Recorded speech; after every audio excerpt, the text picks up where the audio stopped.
Good morning, everyone. It's good to be here. And Jeff, I think, took away two of my slides to introduce myself, but I am Trey Courtney. I am the Chief Product Officer of Mood Media. And Mood Media is really we started as a background music company. A lot of people know us through Muzak and DMX and those companies that provided music for years. And we've evolved the story, right? We've evolved our products and services around what we call the 5 S's. And what we really want to do is elevate the customer experience, right? We want to create an emotional connection between the brands and the customers, right?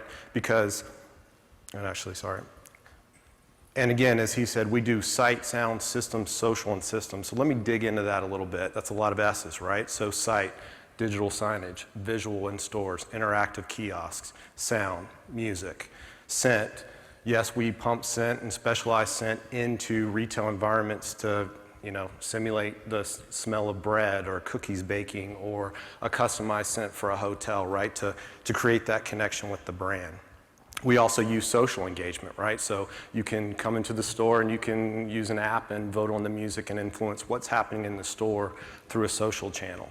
And then lastly, systems. Systems is really about the software and the hardware, bringing all that to life, right? Which is really, for InfoComm, for those that are here at InfoComm, that's what a lot of the show is about, that technology that drives all these things. And our goal is to put people in the mood to buy.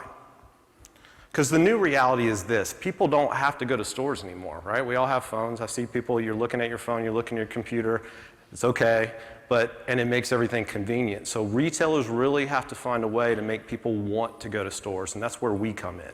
We want to be able to bring you into the environment and create that connection so that you want to keep going back and back. And why is that? A lot of people are saying retail is dead, right? So I think last year 12,000 stores in the US closed. They're projecting in the UK 23,000 retail locations are going to close and 123,000 jobs. So for a lot of people, they're saying it's the retail apocalypse, right?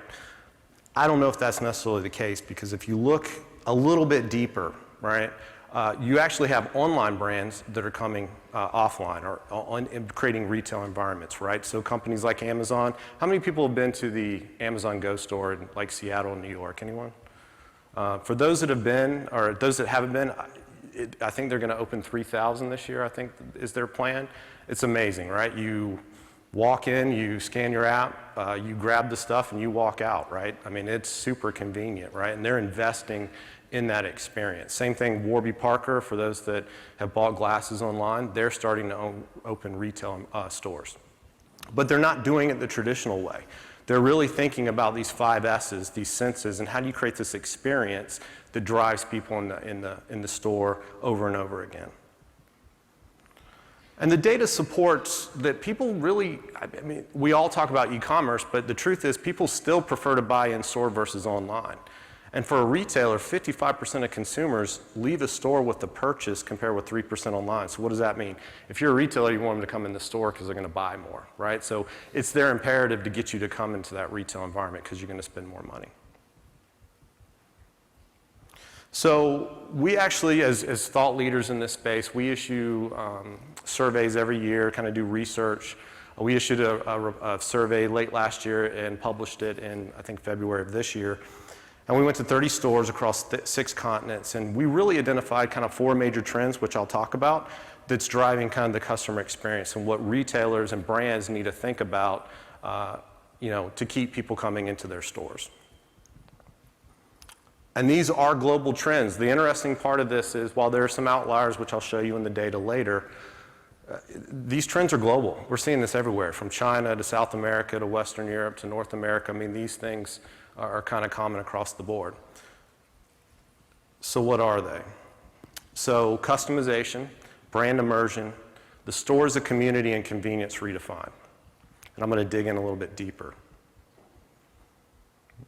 Customization. So I think it was 2012, I bought a pair of Nike ID sneakers online, right? I was able to go online, customize my shoe, and I got it shipped to me within a couple of days.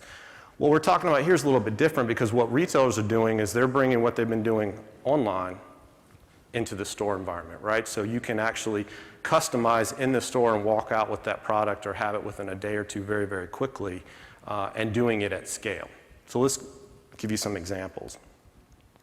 So Vodafone and Kiri in New Zealand. Kiri's actually a virtual assistant, so when you walk into Vodafone, she's a virtual assistant. She greets you. If you look sad or angry, she'll tell you a joke. She can handle basic transactions like fill up your SIM card, pay your bill, that sort of thing.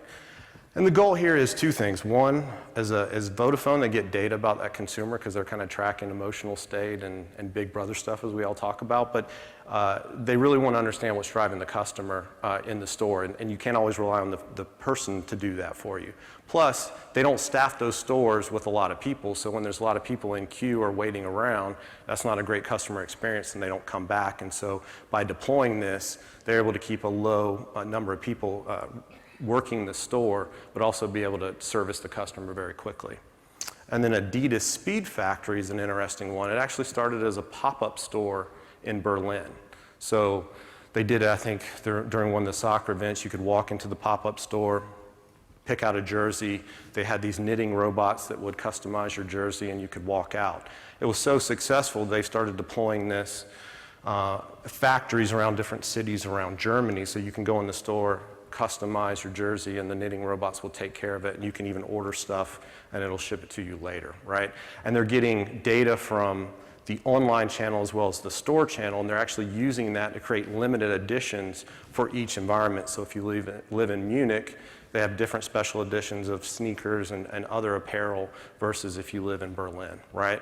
And they're able to get that data and make the customer happy.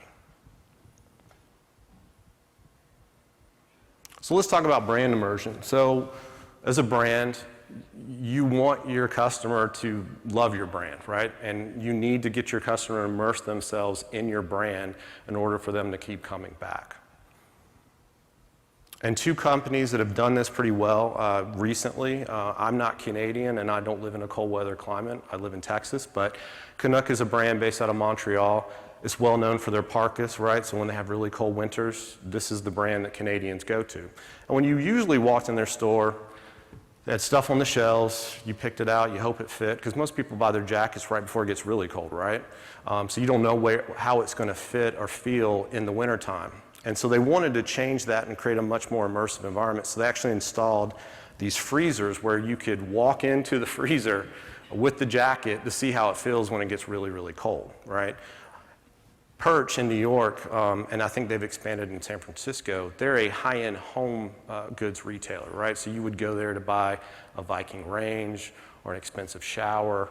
And so what they did is they hired chefs, right? So when you walk in, there's a chef that's actually working the Viking range that will make you a meal, right? So you can immerse yourself. They'll show you how to use the range, show you how to cook. You can even go there if you're thinking about buying a shower. You can literally take a shower in the store. Not sure I would do that, but you know, if you really want to take it through a test drive, go for it.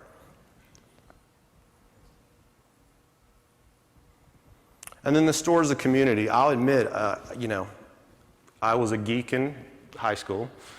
I played Dungeons and Dragons, and comic book stores were the first store as a community concept, right? Because you would be able to go there after hours, hang out with your friends, and play Dungeons and Dragons. And now that's on Twitter, so I'm a little bit embarrassed, but that's okay. But it's a great concept because it brings people coming back to the store, and smart brands are taking that concept and embracing it and doing it. So let me show you a couple examples. So Lego in China. Lego's a fairly new brand for the Chinese consumer, right? I mean, I grew up playing with Legos, but kids and their parents in China don't necessarily know the Lego brand, right? It's fairly new. And so for them to be able to get people to understand the power of Lego and the brand, they didn't just turn the store into a place to buy, but they have events. They have immersive experience. So if you're a kid, you can literally make your Lego and then walk over to a 3D wall where it recognizes what that is and it animates it up on the screen. So the kid kind of creates this 3D animated experience, which is really immersive. And then Canon, which obviously sells photography equipment, it's very expensive equipment, right? You're not going to that store all the time, but you want to stay top of mind if you're Canon, right? And so they've taken their stores and made them more of a community center, a hub. So they They encourage amateur and professional photographers to come in the store. They have events, they have training classes, they do excursions, so you can come in and they say, we're going to go somewhere in Australia and we're going to do a photo excursion tour, and they teach people. The goal is to keep you coming back, right? And then they've actually just recently started a program called Airbnb for photography equipment, right? A lens may cost $3,000, and if you're a budding photographer, you may not be able to afford it. A lot of photographers may have that equipment available and they're not using it, and so you can literally rent that equipment for a short period of time and do it through the store. And again, the point of that is, again, reinforcing that community and with the brand. And then lastly, convenience. I mean, we all love convenience, right? I live in Texas. HEB is just rolling this out. I'm going to show you a couple examples, but you know, we don't have the patience that we used to go in the store, right? So when you walk in the store, it used to be you buy the item, you wait in a long queue, and you hope you get out of there in 20 or 30 minutes. That's not the case anymore, right? So we expect immediacy. So again, the HEB example in Texas, and I think you know probably all of your grocery stores have started to roll this out, where you can order ahead of time, you roll up in the parking lot. They know when you pull into the parking lot and they bring your stuff out. You don't have to wait. 7 Fresh in China, that's another great example. They're a grocery store, quick hypermarket concept in China.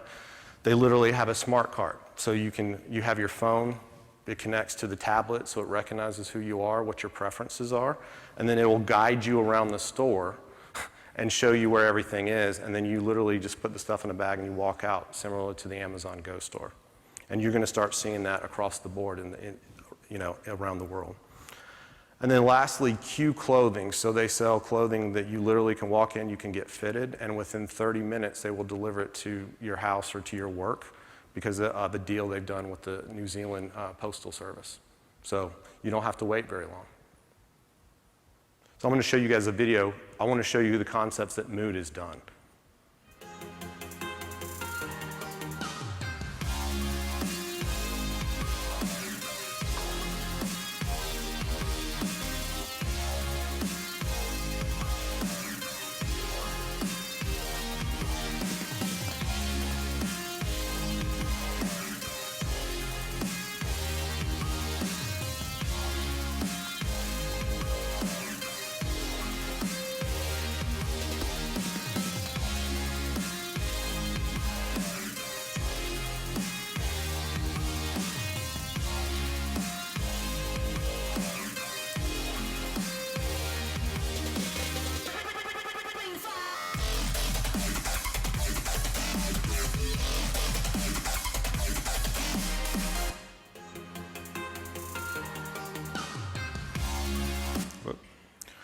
So I won't even play the whole video. It goes on for a little bit, but you get the idea of what retailers are doing right across the board to kind of engage consumers. And these are some of the projects that we've worked on in the last couple of years.